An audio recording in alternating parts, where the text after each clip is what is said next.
Chats with me, going deep, Chad and JT. Oh, there we go. What's up, Stokers of Stoke Nation? This is Chad Kroger coming in with the Going Deep with Chad and JT podcast. I'm here with my compadre, Juan Thomas. What up? Boom, clap, Stokers. And we are joined once again by Joe, laying down the law. What up, Joe? Hey, guys. How's it going? Brother, what's Good. up? Yeah, I'm feeling pretty good. You feeling good? Because you got after it last night. Yeah, I did. Oh, you did? Yeah, I went out a little bit. What was the occasion?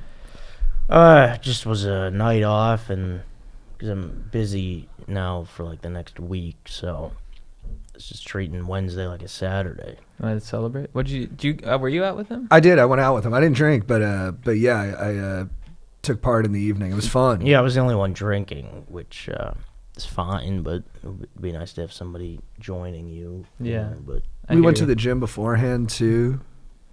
I tried to get Joe to do some deadlifts, but he hadn't done them in years, so he didn't want to go through the whole process of learning a complex movement like that. But then at the end of the gym sesh, we did Turkish Get Ups together, which Joe Rogan says is like the number one exercise you got to be doing for functional strength. What's that? You lay on your back, you put one arm in the air holding a kettlebell or a dumbbell, and then you get yourself up onto your hand, you thrust your hips, and you go into a lunge position and stand up. So you go from being flat on your back to standing, and then back to flat on your back. But there's three different movements. Yeah, exactly. It's hard to learn. But look it up on YouTube, guys. It's really great. Like, once you do it, you feel like you really accomplished something. Dude, I've been, he was talking about the farmer carry. I'm going to start doing that. Oh, yeah, farmer's walks? Farmer's walk. Yeah, You do those that? are great. But he Yeah. said you got to use just one arm. Oh, really? Yeah. Oh, interesting. He's like, that's a mistake people make. Use one arm, walk around, and then switch. That makes sense because you got to use a lot of your muscles just to keep yourself balanced that way. Yeah. You're like engaging that whole side. I'm so thankful I get to live in the time period that Joe Rogan lives in. Mm-hmm. Like, I could have been born in so many other generations. Yeah. And I get to be in the one where the smartest person who ever lived exists. Or even the time when gyms exist. Yeah. Back in like the 1800s, I don't even know what they did. Yeah, what did they do? I think they say that, like, I don't know every era, but, like, I know that, like, they think, like, Revolutionary War guys and medieval guys were stronger than us because they were doing so much manual labor. I heard someone say that. That makes sense. They were out in the fields all day, like, pushing a hoe and, just getting after it. Or hunter-gatherers, they only worked, like, 6 hours out of the day, but that was a hard 6 hours. Do you think they were amped on it? They got as amped on it as we do? Like, they're like, damn, I pushed that plow, really engaged my quads, and T levels are just skyrocketing. So I'm going to have a steak and just really, try and build as much muscle. Or I'm bulking right now, so I'll hit the plow today and hit some carbs. I think that sounds accurate. Yeah. I'm trying to think, like, how it would sound in their language, and it's like, this hoe doth protest too much, but I'm still going to shove it where it belongs, dude. Yeah. Dude, I saw Benjamin Franklin out there just putting in work at 6. Did you see Benji out there, dude? Wearing his tank top? His delts are looking gigantic. Dude, B. Franks, Benji. if he's like the Jocko Willink of that time, I wish he could post videos. He's just like, it's 4 a.m. Sweat's beating off my fucking face. Let's go. It's Monday. Get after it. All right, we're going to figure out some new laws today and work on the Constitution. Joe, who is your favorite founding father? Good question. I guess George Washington would be a good one. Wow, really? Why? That's such a good answer because it's so conventional. Yeah. Why? What do you mean? Well, I mean, of all the people you could pick, you picked the general who won the war and then became the first president. Yeah, I think he went. Like, a lot of people would say, like, Thomas Jefferson or whatever. But Who's yeah, your favorite baseball player? Babe Ruth? No. Right, but what I mean is that they're similar selections Oh. in that they're fairly obvious. Well, who's yours? Like John Hancock or? I do like John Hancock, but I go with the architect of America. I go with Thomas Jefferson. Oh, nice. Yeah, see, that's an easy pick. I think, yeah, maybe Washington. I'll give you credit. I How think about Thomas Jefferson is the more popular pick than George Washington? amongst adults, I think amongst children, George Washington's typically the one. Well, and that doesn't make me a child. No, it doesn't. You know who mine is? Who? Benjamin Martin. Oh, yeah. The ghost. Who is that? Swamp Fox. Mel Gibson in The Patriot. Oh, Because he fucking took it to Cornwallis. Yeah, he did a That great was a good job. movie. They blew up Yeah. that ship. He won the war. What was his son's name? Heath Gabriel. Gabriel. Or Heath Ledger. Good name.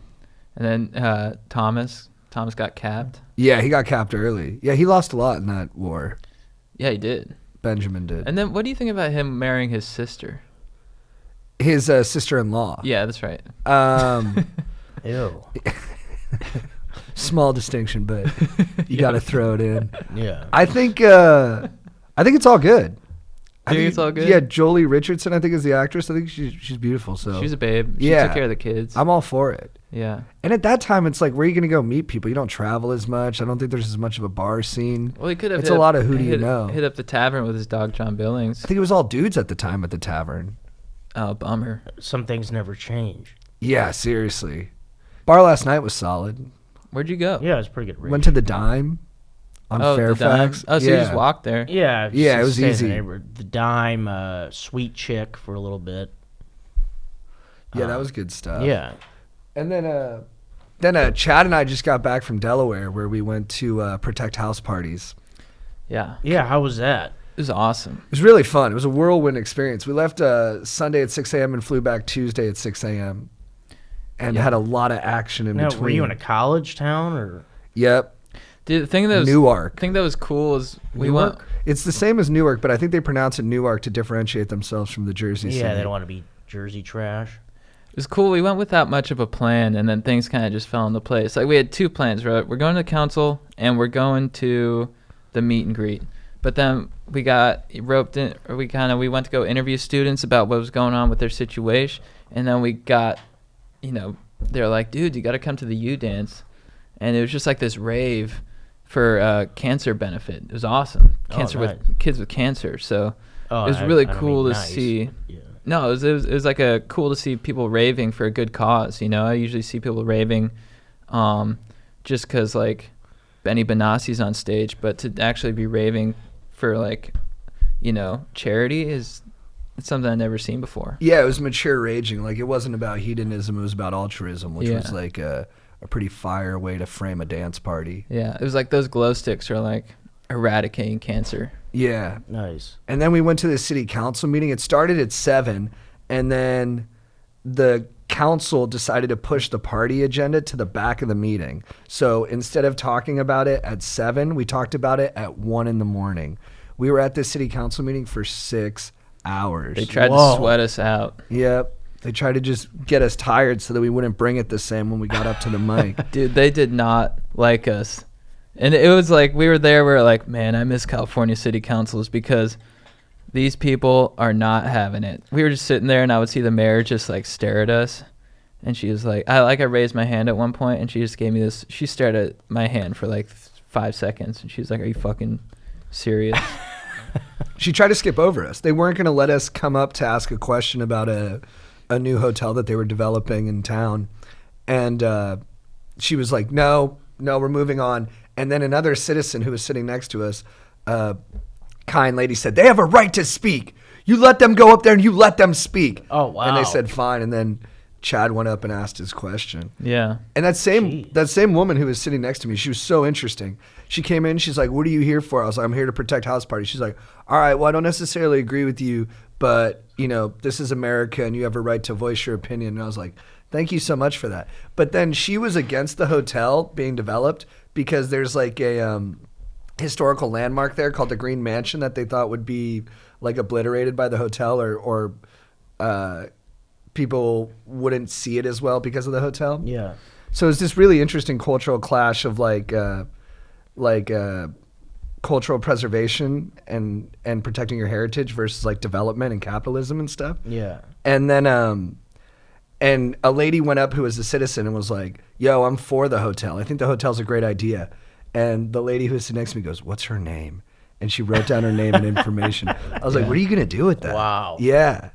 I was like, I guess not all differing opinions are, created equally. She Dude. was like, I'm gonna go after this lady and ban her from like neighborhood parties. My favorite guy was the guy. He comes in with a nice suit on, a good tan, and I'm like, oh, this guy's totally for the hotel. And he comes in, he's like, commerce is good.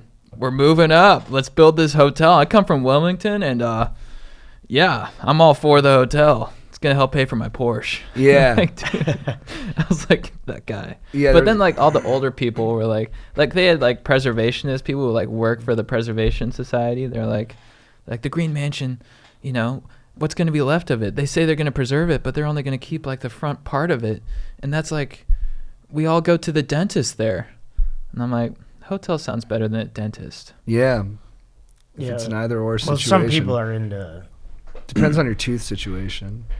keeping historical things intact. Yeah. Yeah, it was good times. We raged a little bit. We got on stage. Yeah, we got to go on stage at the dance in front of like 1,000 college kids. Whoa. That Yeah. many? Yeah, it was wild. Maybe not that many. It felt no, I think it was. Yeah, it was like 1,000. It was pretty nuts. Yeah, and then the meet and greet was cool. I mean, there's so many. Shout out to all the stokers who came out there. Thank you guys so much. It was great meeting all of you guys. A baby came, which I'm stoked that that's part of our demographic. Yeah. People came from Philadelphia. It was really flattering to see all that. Super flattering. Yeah, They got us some hero sandwiches. delicious. Super tasty. Many, Yeah. lots of I could go for a nice Euros. Oh, dude, yeah. haven't Lots of had one in a jewels. while. Lots of people had jewels that they let us hit. Do you like the jewel? No, I don't hit stuff. Do you like tobacco? Nicotine? No, I don't know. I don't do any hitting. No, I agree. Yeah. Yeah. We had some good dudes with us too. We had Jay Farney, who edits all of our videos and directs a lot of our videos, and then we had Jack Signer with us. Jack runs the Going Deep with Chad and JT Instagram page, does some wonderful work on there, and they were both just freaking band of brothers type dudes on this trip. So it was a good time. Yeah, we all hit TGI Fridays. It was connected to the hotel. Oh, I would do that. Right? Yeah, good, Yeah. super cost Some, effective too. It's Get not very. some potato skins. Yeah. No, we got the boneless chicken wings. Yeah, yeah, that and they sounds keep them good. coming. Yeah, $12 and they keep them Yeah, coming. keep those coming. That's Yeah. good. I like that. All right, what else, guys? So we sent out some topics for today. We got up top. Did you guys see this thing that took over the internet yesterday? St. Louis style bagels. Well, they slice them like bread, right? Yep. Yeah, that's pretty cool. You like it? Yeah, why not? Yeah, I was more offended by the article itself. I'm like, you know what? This writer's a bagel. Well, the thing is, too, when it's sliced small like that, you can try a bunch of different kinds of bagel. Good call. Yeah. You know, because Yeah, a that's bagel's true. kind of a lot. You know, Yeah. once you're, It's a big commitment. yeah, you're committed to that whole thing, top and bottom. You know, if it's if everything's sliced thin, then you could try a little of the everything. You try the onion. Putting it into 8 Jalapeno slivers gives cheddar. you a lot more flexibility. Yeah, Lox flavored cream cheese. yeah, you could dip. I like it. Yeah, I thought the outrage was a little bit phony as well. Right. I mean, even if it's not my preferred way to eat a bagel, it takes all kinds. Then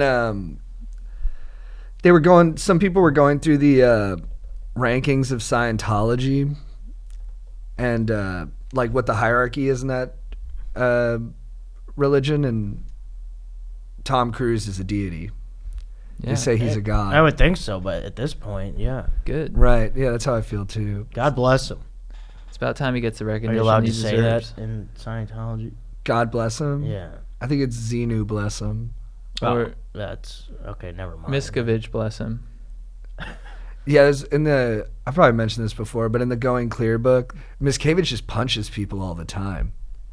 Like they have like 30 stories of him just socking dudes. He gets really frustrated. He just hits guys. Wow.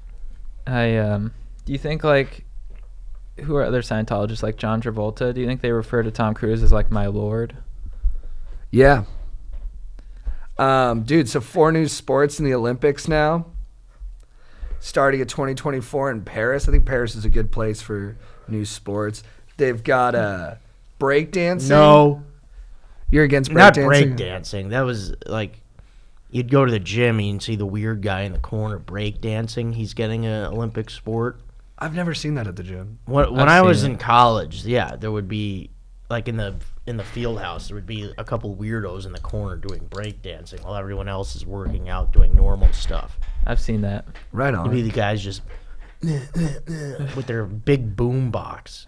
Do they put down cardboard? No, they would just start busting out the dancing. And, You don't like breakdancing? Or you just don't think it's a sport? I mean, there's no way it's a sport. How are you serious? That's going to be in the Olympics? I think it takes a lot of athletic ability, more so than like, Is this summer Curling. games? yeah. Yeah. No, I think they should keep that inside. That should be at least a winter sport. Breakdancing? Yeah, stay in. Were they going to do it on a kind of a field? Is it that much different from like gymnastics or? Yeah, good call. Well, that's why I think it should be inside. It should be on a mat or something.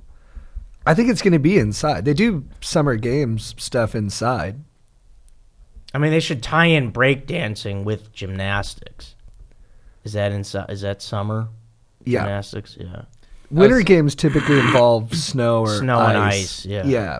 Dude, when people get on the horse or whatever in gymnastics, is that what it's called? Yeah, the, Or the pommel horse. The yeah. pommel horse? That's basically breakdancing. Yeah, for sure. Okay, yeah. They do like that move. And it's not like a game that you win by like scoring, specifically beating your opponent. It's something you get evaluated by a judge on. They're all kind of Yeah. like judge-based games where it's completely determined, where the victory is completely determined by personal evaluation. Well, I think it's going to be inside, though. I don't think they're going to be breakdancing outside anywhere. I definitely think it's going to be inside. They do all the events inside. All right, for the well, you most said part. outside. I never said outside. I think you did when we first brought it up. No, I think you've been fixated on the outside Like, inside when thing. you No, heard- because when I think Summer Olympics, I think everything's outside. I forgot about gymnastics. Well, in swimming, they typically do that in like. Yeah, that's inside, too. They don't go in a lake. Yeah. they should go in a lake. That'd be cool. Well, they do rowing outside. Yeah, and marathon running and track and field is kind of outside, I guess. Yeah, it is. It's like an open door stadium, have you guys open air stadium. have you guys watched the last few Olympics? Yeah, I watch them. I didn't Yeah, watch some it. stuff. I haven't watched it all. I love them. Yeah, a couple events, yeah. I guess I just haven't had cable. All right, my dog. Should we get into some questions? What about The Rock?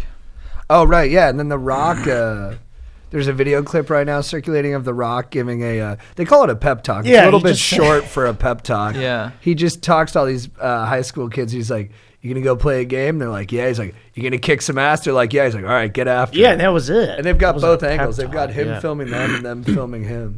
I liked his laugh during it. He's like, "You're gonna kick some." The funny thing is that they won by a lot. I think. Yeah, they won 23-1 or something like that. Yeah, that's what it said. Yeah. I think it speaks to his powers of persuasion. Yeah, he got them jacked. Yeah. The other team got a pep talk from Corey Feldman. All right, dudes. Should we get into some questions? Yeah, we love questions. This one's from Tyler. I got a question that I feel like JT can relate and answer to, but Chad, chime in as well. I'm 23 now. In my entire young adult life, I've been experiencing with drugs. Steroids, cocaine, Molly, Xanax, you get the picture. It's gotten to the point where my heart is constantly hurting, Jeez. even though I've given that life up over a year ago now.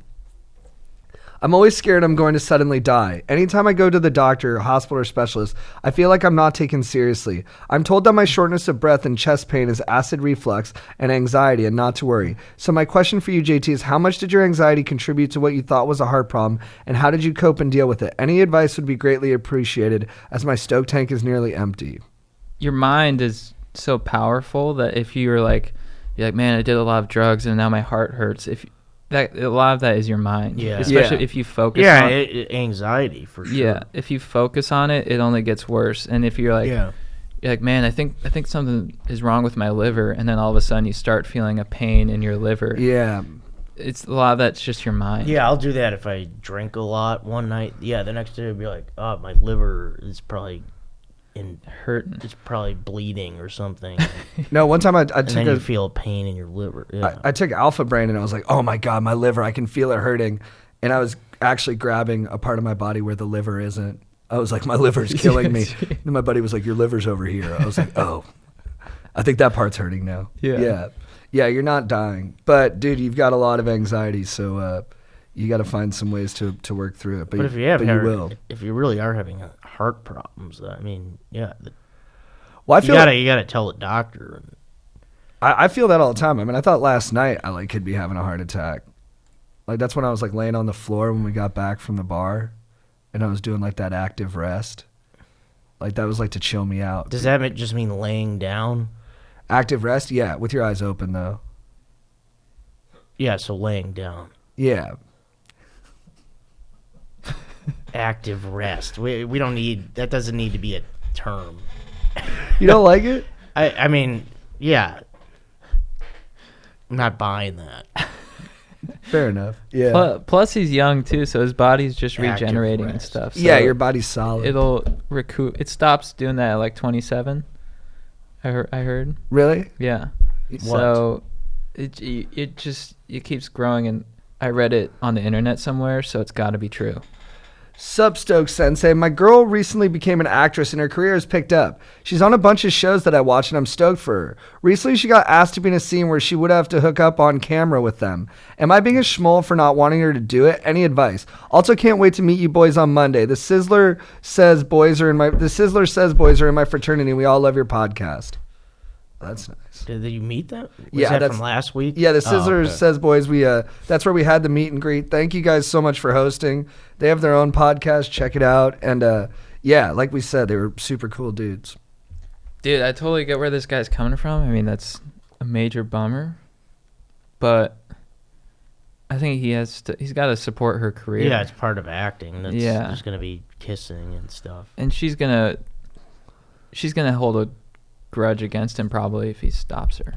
Yeah, they build resentment. My last girlfriend was like farther along in her career than I was, and it was something I struggled with. But then every time I was able to kind of let go and just fully support her, we had a really nice bone session afterwards. Oh, nice. Yeah. Yeah, I mean, just speaking from experience as an actor myself, back when I used to do Tony and Tina's wedding in Chicago, there'd be some serious making out in the play. And, the girls had boyfriends and, they didn't care. Afterwards, we'd all go have beers. They're not going to be like, hey, you were kissing my girl. It's acting. Actors Even though it's pretty good make-out Yeah, exactly. time, but it's still acting. I was a good actor. Did you get turned on? I mean, I'm sure at some point I did, but... Did the girls catch feelings? No. That's good. What's up, Stokers? I need help with the situation. I've got two bros who I've shared some good times with. One bro started dating the 6-month ex-girlfriend of the other bro just 1 month after they broke up. My bro told the other bro that it was okay to go on and mess around, but now it's something more serious. I think that this is a schmoll move, and I can tell it's bringing down the stoke of my entire squad. My bro won't say anything to my other bro as to not upset him because he originally said it was okay. Should I speak up about the schmoll move, or should I just let it slide and see my bro's stoke meter drop? Thanks for the help, Stokers, and fuck Puzio. P.S. Go Jags. Go like Jaguars? Could be, yeah. Get it, dog. Who's their quarterback now? Is it still Blaine Gabbert? No, it was Blake Bortles. Oh, it's Blake Bortles. Jesus. I was like 10 years ago. But it might not be anymore. Yeah. What do you think? He's asked, did we have a similar question last week? Yeah, I feel like there's been similar.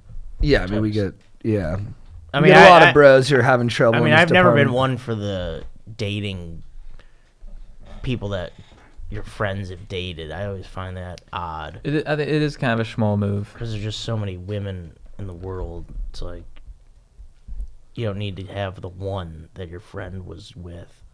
I don't know, unless there's a strong connection and there's potential for long term, but... Yeah. Maybe if they do seem to be, like, really in love, then that's one thing. Yeah. But if he's just, like, all, like, casual about, like, yeah, that's... we're hooking up, maybe you should say, hey, dude, that's kind of a schmoll move. Like, you should think about your dog a little bit more. Yeah, I agree. Situation. I agree. If they're in love, it's like, well, like if they end up getting married and stuff, you're like, well, it wasn't that much of a schmoll move. Yeah. Yeah. But my my buddy was hooking up with a gal, and then they stopped, and then it was another friend's birthday, and she was flirting with a third friend, and the third friend like was kind of oblivious to the fact that he was flirting with her. He's just like a hot dude and didn't know he was like kind of making us all uncomfortable. And then I was like, bro, you got to cut it out. He's like, I don't even know what you're talking about. And then I like threw him up against a wall, and I was like, you know what I'm talking about. And then he pushed me backwards, and we fell into the street and started wrestling. And then we got broken up, and the guy who had originally dated the girl came up to me and said, thank you for doing that. Yeah. Oh, nice. Yeah. So what I'm saying is fight your friend. Yeah. No, don't actually do that. That's too harsh. Dudes, I've been heavy into the alternative music scene for the most of my life. All throughout my teenage years, I constantly went to shows and festivals like the Warped Tour every time they came through NorCal. I myself have played in a few different bands, and my most recent one, and so far my most successful one, completely collapsed last week after our drummer left us. The other guys didn't see a future without him, so it's over. It's always been my dream to make a life around the music and the culture I love, and I truly believe that I have what it takes to get there. But I feel as if the universe is telling me to give it all up. In my area, I can't seem to find anybody with the level of skill and right mindset needed for us to collaborate and make some truly great music to even give us a shot. Lately, I've felt so sick of all my favorite bands, and I have little desire to go to their shows anymore. I'm almost 21 and transferring to college next semester. Is this all part of growing up? Is it time for me to hang up the old axe for good and focus on attaining a safer and more secure life path? Or should I continue to chase the stoke I hope to receive from the trade? Thanks, dudes. You're the best. Dude, the path to success is riddled with failure. Yeah, you got to keep going. I'm almost 21. Yeah, dude, keep going. You're young.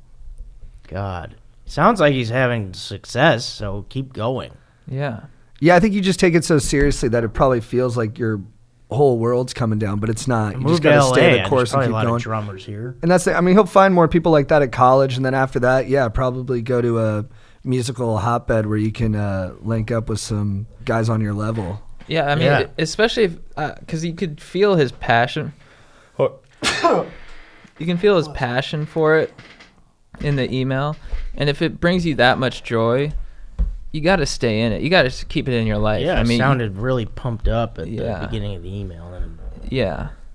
Yeah, you can tell he cares. Dude, also, it reminds me of the movie That Thing You Do.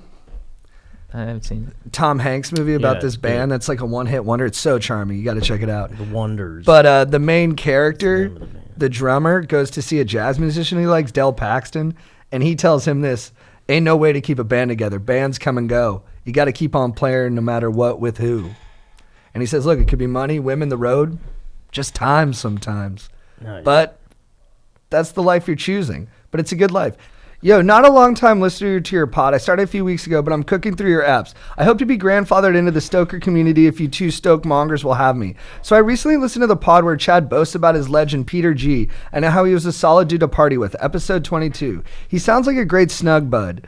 Chad, you reminisce on the memory of when he came home one day and was like, let's go to the grocery store, let's get some salmon, get some wine, and let's go cook dinner with these girls. And that's exactly the type of spontaneity I strive for. What other things did Peter G do, or things that you guys can think of that maybe I should try? Or what do you think elicits ideas on that spontaneous spectrum of stoke? Box breathing, green juice? Help a fellow stoker out. Brendan.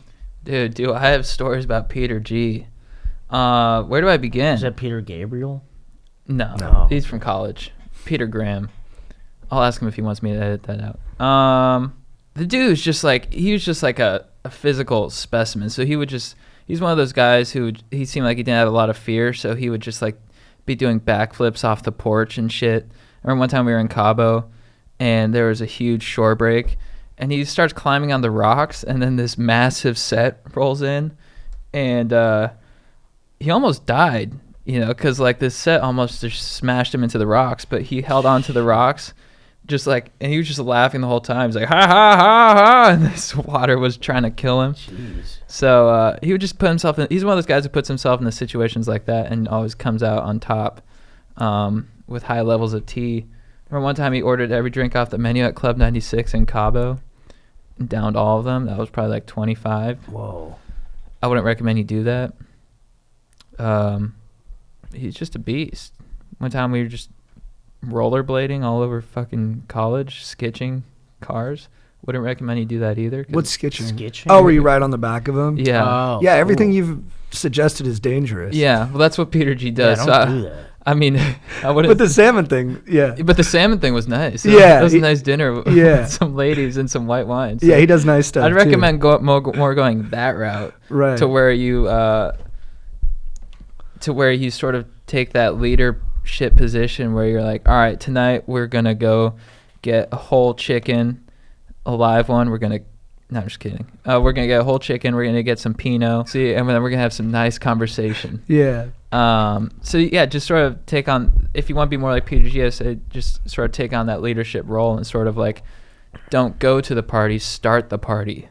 What up, Chad and JT? Big fans of the podcast and strong supporters of the Coral. We came into our frost year of college super stoked to make friends and memes. Practically day one, we formed a solid girl gang and met some chill guy friends who meshed well with our vibe. The beginning was great. Our nights out together were splanky. We got them into parties, solid ratio stuff, and they were like our bros. Fast forward to a semester later, we started noticing their disrespect to the house party owners, which is not in line with our beliefs and reflected poorly on our stoke levels. On top of this, they think they're alphas and they're just not. Talk about a serious need to chill your balls. We're a girl gang known for breaking it down on the dance floor and getting a little bit sendy. The alphas in them get in the way of this at parties.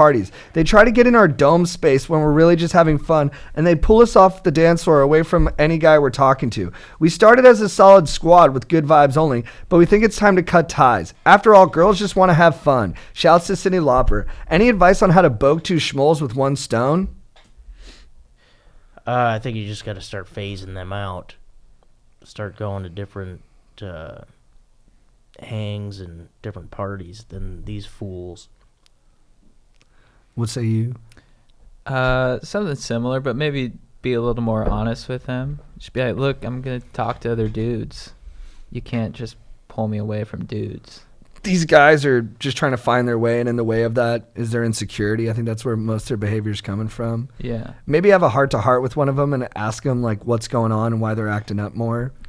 And if they can't go there with you and see your side, then I think it's all right to take space and, like Joe said, kind of just start doing your own thing without them. It sounds like they have some romantic interest in them. Yeah, I think that's what it is too, is they might be like unable to tell you that they like you, so they're doing this other immature stuff as a way of like getting that energy out. Mm-hmm. I'm certainly guilty of that at times. Or maybe just drop a deuce in front of them. I was going to this bagel shop a lot, and the guy behind the register invited me to a party, and I went to the party, and I didn't realize he was in high school. So I get there and it's all 17-year-olds. But I was like, oh, I'm just going to hang out for a little bit and like give advice to kids. But I was watching the 17-year-old boys on the dance floor, and they were so uncomfortable with themselves, and they wanted to be partying in a different way than they were actually partying. Like they wanted to be like, cooler. And so what they did was just run into each other on the dance floor while making derp faces. There's and then they'd like bump into each other, and the girls were all like, "What are you doing?" And I was like, "They're 17. They just don't know." You should have showed them some moves. I did. You got moves. I ripped up the dance floor. Good. Yeah. This guy wrote, "What up, dudes? I have a serious ish on my hands right now," and then didn't write anything else. Is he okay? David, are you all right? Is there a ... after? No, he sent from his iPhone. Shit. Or maybe he thinks it's a live conversation. Or he'd be like, oh, what is it? And then he's going to write back right away. I wrote back to him, "We're here to help." No response yet. David, if you're listening, give us your coordinates. What if you're too woke about life's hardships to get stoked? How do I deal with cynicism? Love you, dudes. Stoke meter been up since I found you, dudes. Gratitude. Yeah, it's a great one. You just got to think about what's good in your life. Then you'll feel good. Say it again. That was a quick one. What if you're too woke about life's hardships to get stoked? How do I deal with cynicism? Love you, dudes. Stoke meter's been up since I found you, dudes. Okay, so yeah, there's a lot of problems in the world, but you can't become overwhelmed by that. You still have to be happy with life, and like be conscious of stuff, but also you need to have happiness in life. You can't let that be at the front of your brain all the time. I succumb to cynicism pretty often. I think it's okay to feel down. To get myself feeling better, I like to watch, I've mentioned him a lot. This guy likes stories of old YouTube videos where he breaks down movies and kind of finds like the humanism in all of them. I watched it last night before Joe and I hit the town, and I was crying my eyes out. I was going to mention that, but I thought I probably shouldn't bring that up, but then you brought it up anyway, so. No, I'm good, yeah. But yeah, you were crying. Yeah, so I cried, and then we hit the town and we went dancing. So yeah, whatever works for you. And also remember, Abraham Lincoln was super depressed. He did a lot of good stuff. You can also watch the handshake between Tyrese and Paul Walker in Too Fast, Too Furious. That makes me feel good. Boom. Yeah. Or just look at a picture of Miami. Hey, what's up, guys? I've been selling drugs since I was young. No pressed pills or downers. I always kept a tight circle, and since I didn't want to make money off them and set legit homie prices. We used to party hard, but have all been starting to slow down. Some of them getting married and having kids. My problem is that some of them have labeled me a toxic person and begun to avoid me. I know they are projecting their habits on me, and a slight amount of jealousy is involved because they think I'm out here raging like we used to. I don't party nearly as much as they think, and I try to plan sober activities for us to do. Unfortunately, they only want to get fucked up when they see me and blame me for it after. Is there such a thing as reverse intervention? Please help. I know there are a lot of moving pieces here, but I would love to have the combo if you have opinions. Is he still selling drugs? I think so, yeah. Yeah, there's a lot going on there. I think, look, your friends are being hypocritical. They're judging you for something that they also participate in. But since what you're doing is illegal, I would focus less on how they're reacting to you and more on, like, what you actually want out of life. Like, do you want to stay a drug dealer, or are there other things you want to do that you could potentially do that you're kind of just not doing because you're comfortable?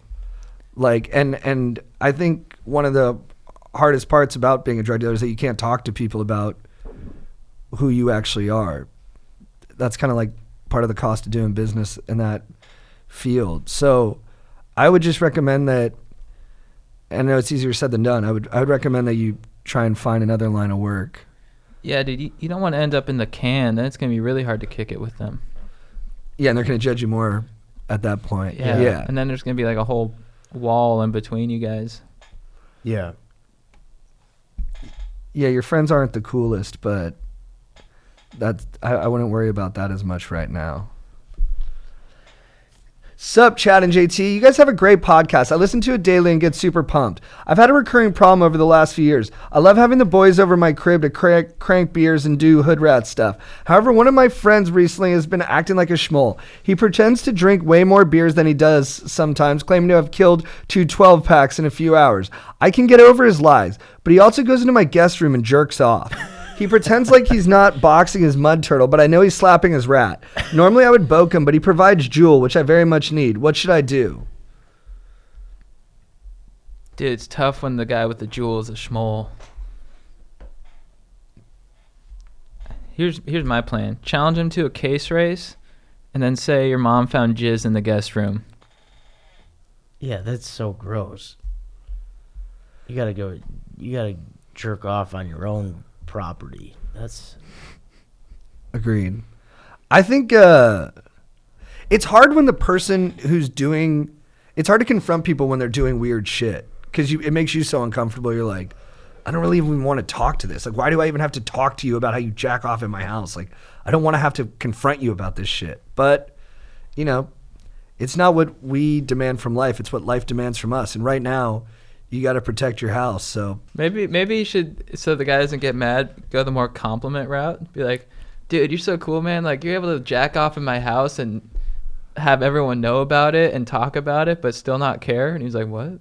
Yeah, like you meet people and you're like, oh yeah, dude, Reggie's super cool. He jacks off in my house all the time. He's like, could you not tell people that? You're like, you do jack off in my house all the time. I've seen you. You're good at it. I've seen you do it. You're great at it. We all know it. Don't be embarrassed. He's like, please stop telling people that. Yeah.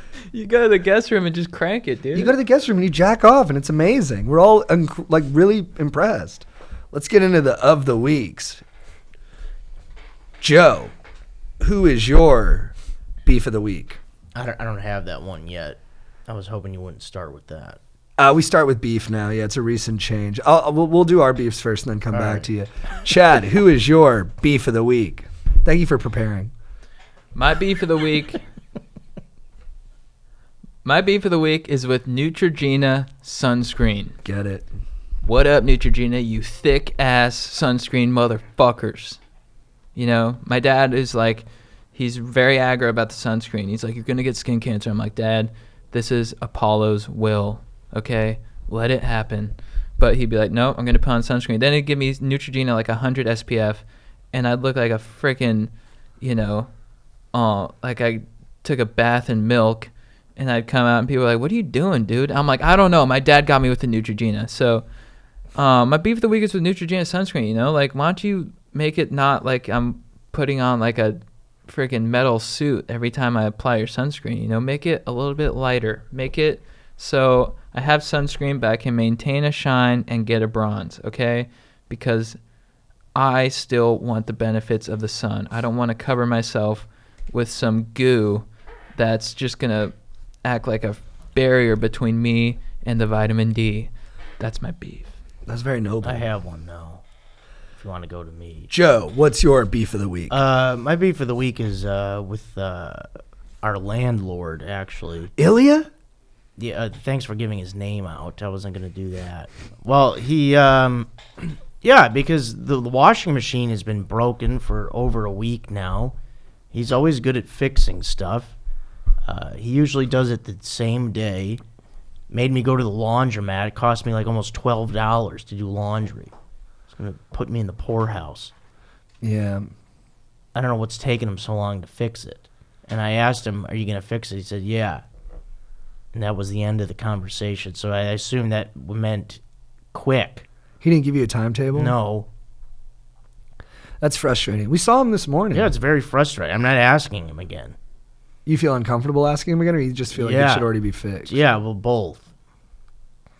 Because he knows it's broken. He's pretty easy to talk to. I would recommend just talking to him about it. I mean, you have to have working laundry at the building. It's so expensive at the laundromat. Ilya gave us some good news, though. We've got some ladies moving to the apartment building. Yeah, that is exciting. There's, what do you say, 2 nice girls? Yeah, he didn't put a number on it, but I'm assuming it's a 2-bedroom. Yeah, so that'll be good. Yeah. Hopefully they're nice. All right, so my beef of the week is unknown assailant from Winter Formal, sophomore year of high school. So a couple of things stirred this memory up. Last week, someone asked me if I was a good fighter, and they asked me for my record, and I just kind of ballparked the numbers. But then it made me think about all the other kind of situations I've been in. And then we had a show at the Laugh Factory on a Tuesday, which was really, really fun. Get back from Delaware, and then we had a pretty busy show at the Laugh Factory stand-up show, which was really cool.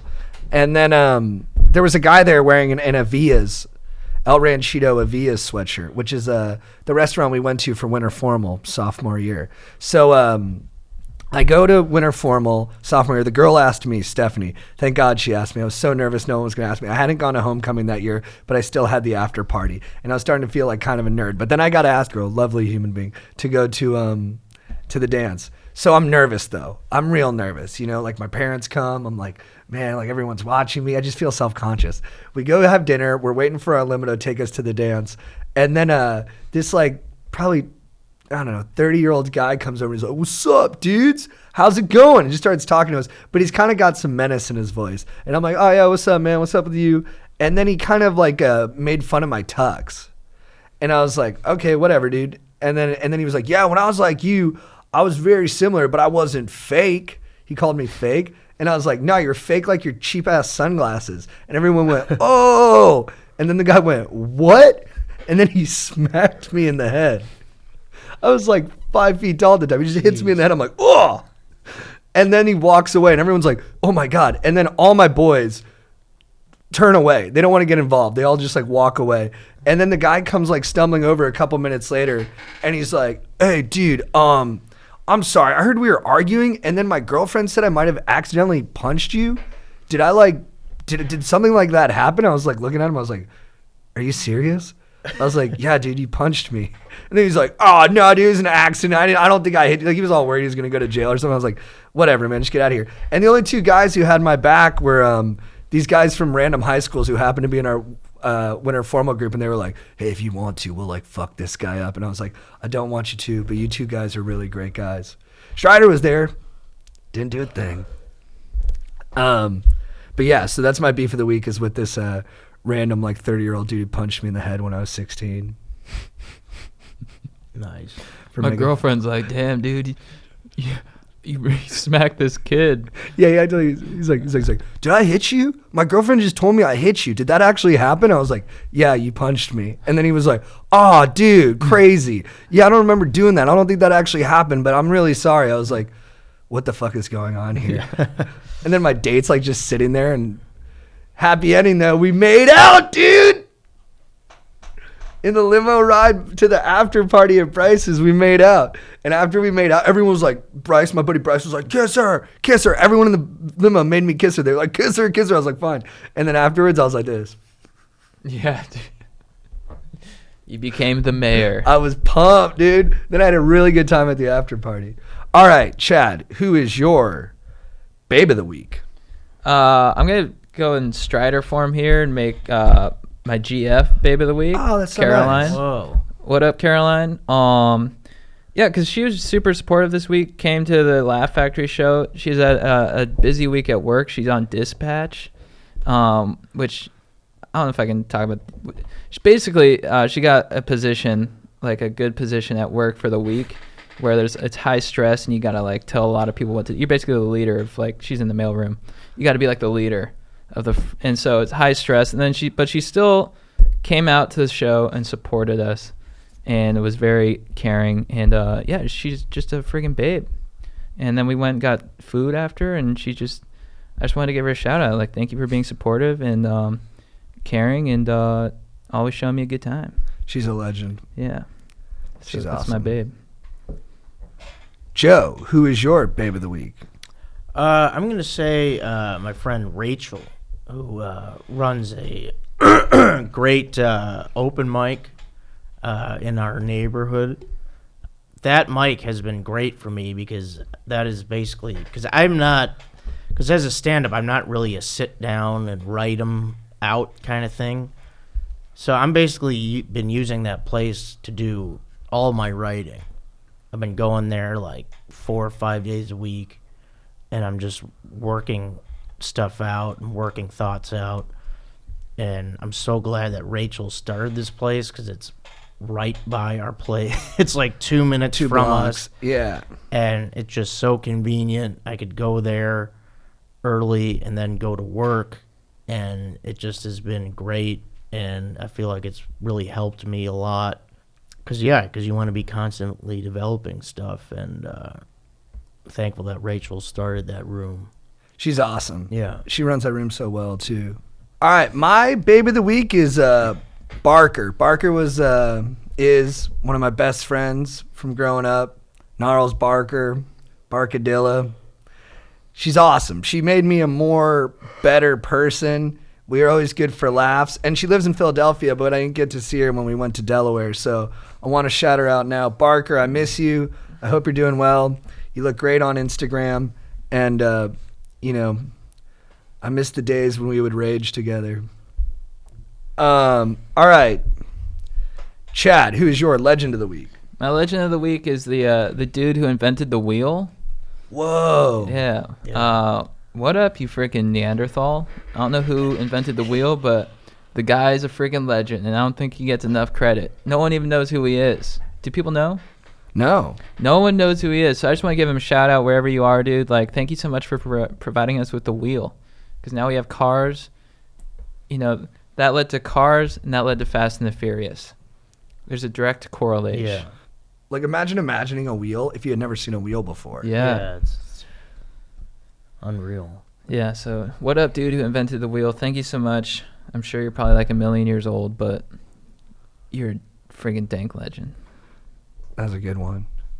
Yeah. Joe, who is your legend of the week? My legend of the week is the name that you see right here on this bottle. Whoa. Erewhon.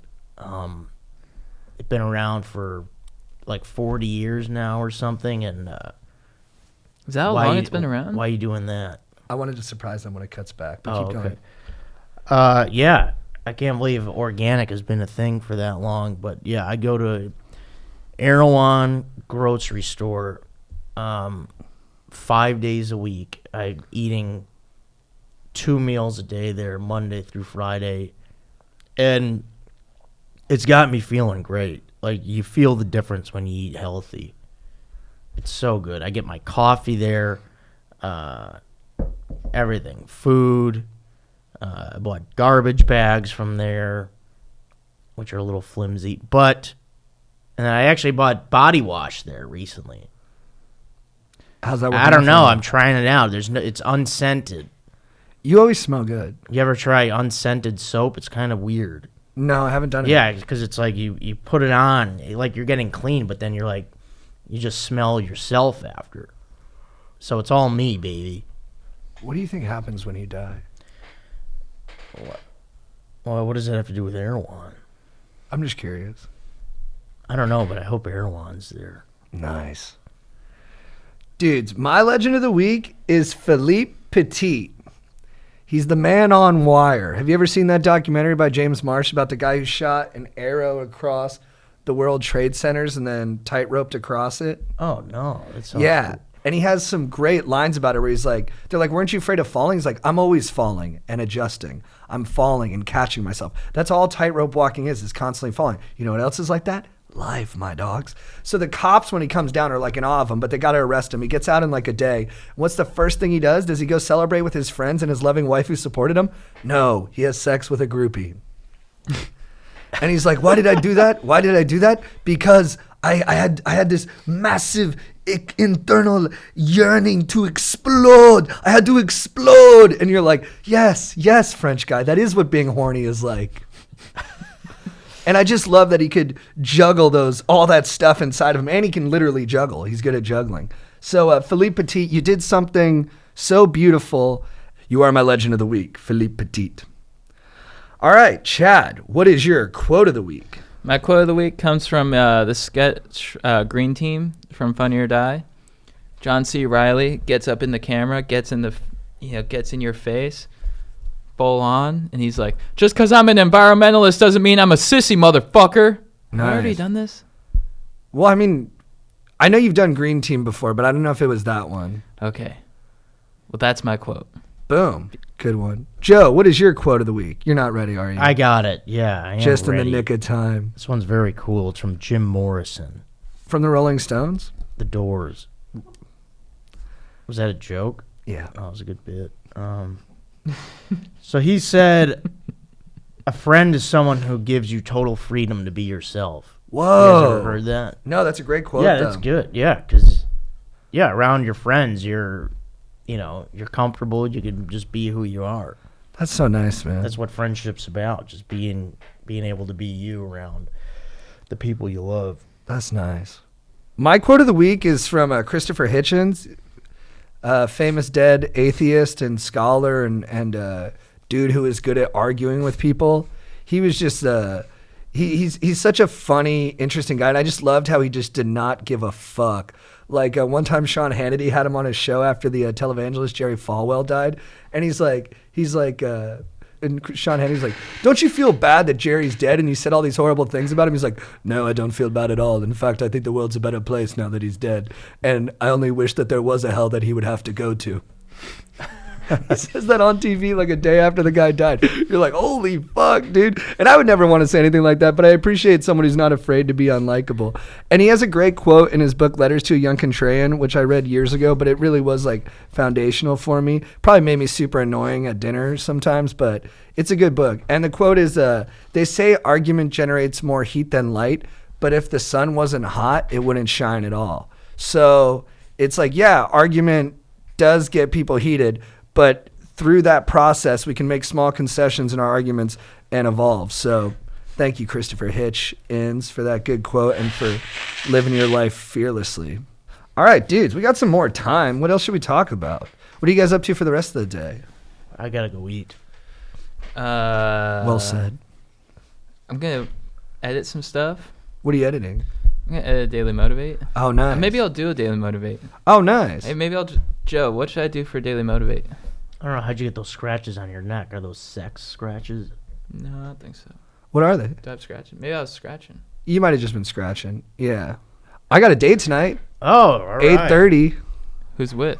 This girl, Nicole, met her on Hinge. She seems cool. She did all the legwork. Like, she texted me. We talked a couple weeks ago, and then she texted me, was like, circling back on this. I was like, yeah, let's do this thing. Let's go. It's a good thing she checked back in. I'm going to work out, I think. Do some upper body. So we put out a clip of Joe Montanigliani not supporting the choral. Yeah. Do you feel bad about that at all? They blocked us? Yeah, he blocked us. Who's this? The guy from Magic Mike and like Deadpool and stuff. He blocked us because we put out a clip where we bugged him behind the scenes at the Arnold Classic. Oh, is that ask him to support the choral? Sofia Vergara's husband? Yes, exactly. Yeah, I was like, maybe he's a little bit pissed. He'll probably forget about it, though. Yeah, dude, Vortrue's had a good idea that we should have you, the smallest sports fan I know, pick the rest of the Sweet 16 for the NCAA tournament. Do you want to do that real quick? Yeah, just give me the names. Yeah, All I don't right. even know who's in it. I Chad, haven't watched either. who do you have? Number 4 seed Florida State, 29-7 versus Gonzaga, 32-3. Number 1 seed. Florida State. Wow. Any reason? Florida. There it is. Next game, we have the Purdue Boilermakers, 25-9, going up against the Tennessee Volunteers, 31-5. Tennessee Volunteers. I like the name more. Yeah, exactly, right? They're trying to help. Texas Tech, 28-6, the Red Raiders, get your guns up, versus the Michigan Wolverines. Ooh, that's tough. I like both those places. Texas Tech, because I'm on like a, cowboy thing. Yeah, you can't really be on a Wolverine thing. Yeah, Michigan's cold. Although I do love Michigan. I've never been there, but I like people from Michigan. I've had good times there. It's a nice Yeah, state. I hear good things. Who do we know from Michigan? Jordan Lear. Oh, nice. Yeah, he's a great guy. Peter G. He's from Chicago, but he goes to Michigan a lot. There it is.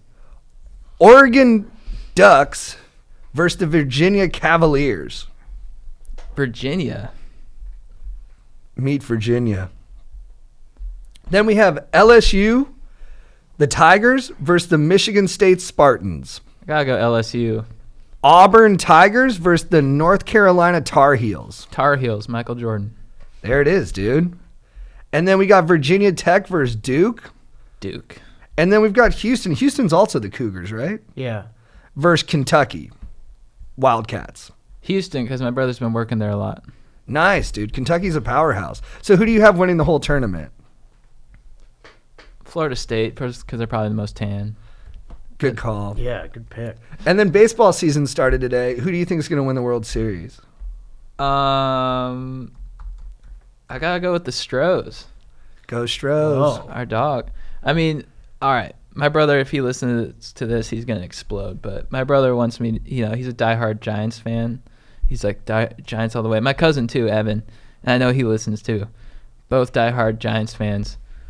And cause like my family's originally from the Bay. Like my grandparents, and then before them, it's Bay since like the 1800s. Right. So they're like Giants fans. But I'm like, you know what? I love SoCal. And I'm kind of, dude, they're going to be pissed. I'm kind of becoming a Dodgers fan. Whoa. Just because I love LA. That's nuts. I love LA. I was at a Dodgers game and I Love LA came on. And I was like, this is where it's at. Yeah, that's fun, but I'm not going to change my fandom. Well, yeah, I don't really watch the games. Anything else, guys? All right, let's wrap it up. Guys, that'll be it for episode 64 of Going Deep with Chad and JT. Joe, thank you so much for coming in. Yeah, always fun being here. Thank you, guys. Good to see you. And no mention of his hog on this one. No, Joe, yeah. Is your penis okay with that? Is that all right? Yeah. Do you appreciate okay. that? Or would We you focus rather more we on bring you. Yeah, I'm not Yeah. all hog. Yeah, you're also heart, brains, and bulk. Thanks. Yeah. a lot of heart. Yeah, a lot of heart. Yeah, you were the most romantic guy I know. Yeah, you are. Really? Yeah, because you're always telling these stokers, you're like, go get sex. But then when we talk at home, you're like, I just want to get married. Yeah, it's true. I love love. Here goes.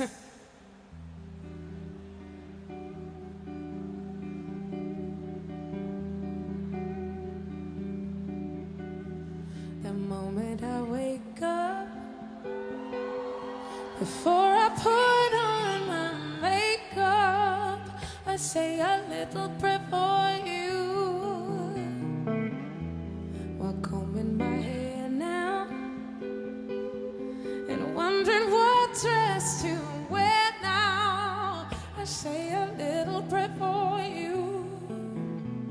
Forever and ever, you stay in my heart, and I will love you forever and ever. We never will part. Oh, how I love you. Together, together is how it must be. To live without you would only mean heartbreak for me.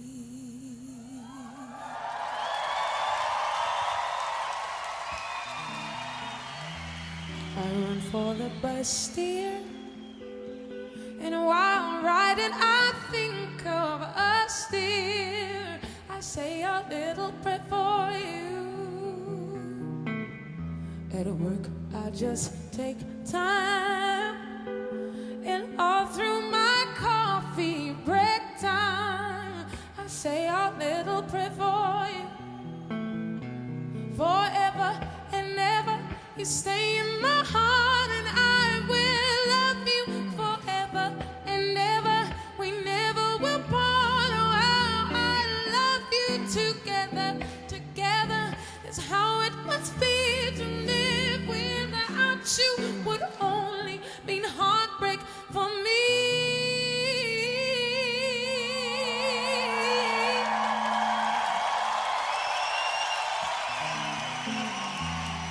Darling, believe me.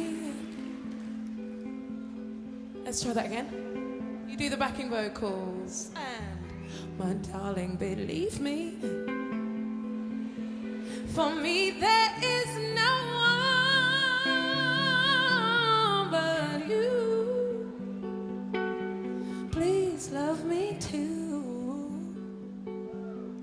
I'm in love with you. Answer my prayers now, baby.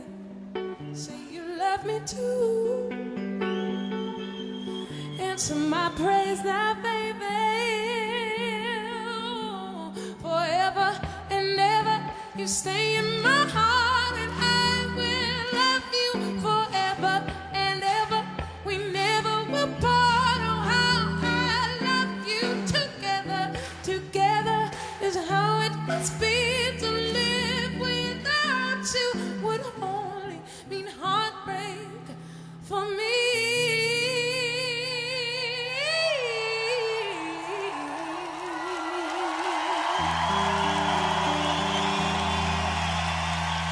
Thank you so much.